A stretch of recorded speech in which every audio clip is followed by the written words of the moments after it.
মহিলাকে আরশের উপর থেকে আল্লাহ সালাম জানিয়েছেন, ওই মহিলাটাই আমার নানি খাদিজা। বিশ্বনবী খাদিজার এত ভালোবাসতেন, বিশ্বনবী বলতেন, আল্লাহ কিয়ামতের দিন যখন কেউ কাউরে চিনবে না, ওই কঠিন দিনে আমি যেন আমার প্রাণের খাদিজারে ভুলে না যাই। খাদিজা ইন্তেকালের পরে বিশ্বনবী নিজ হাতে দাফন কাফন করলেন, কবরের সামনে দাঁড়িয়ে দোয়া করলেন। দোয়ার পরে সব সাহাবীরা ঘরে ফিরে যায়। আবু বকর বললেন, নবী চলেন ঘরে ফিরে যাই, দাফন শেষ, কাফন শেষ, দোয়াও শেষ। বিশ্বনবী বললেন, না আবু বকর, আমি যাব না, তুমি যাও, আমি কবরের সামনে দাঁড়িয়ে থাকবো। যেই মহিলাটাকে এই কবরের মধ্যে আমি শোয়ালাম রে আবু বকর, এই মহিলাটা সাধারণ কোন মহিলা নয়, আমার বিপদের দিনের সঙ্গিনী খাদিজা।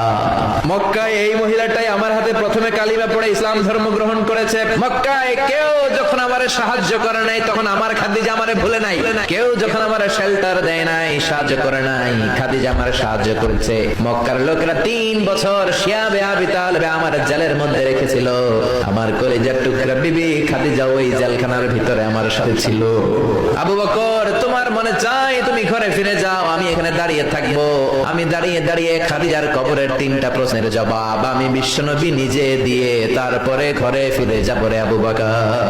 সাইয়েদনা জিবরাইল এসে বললেন, ইয়া রাসূলুল্লাহ, ইয়া হাবিবাল্লাহ, দাঁড়িয়ে থাকার দরকার নাই, আপনি ঘরে ফিরে যান। আল্লাহ বলেছে, খাদিজার কবরের 3টা প্রশ্নের জবাব আরশের উপর থেকে আল্লাহ নিজেই দিয়ে দিবে।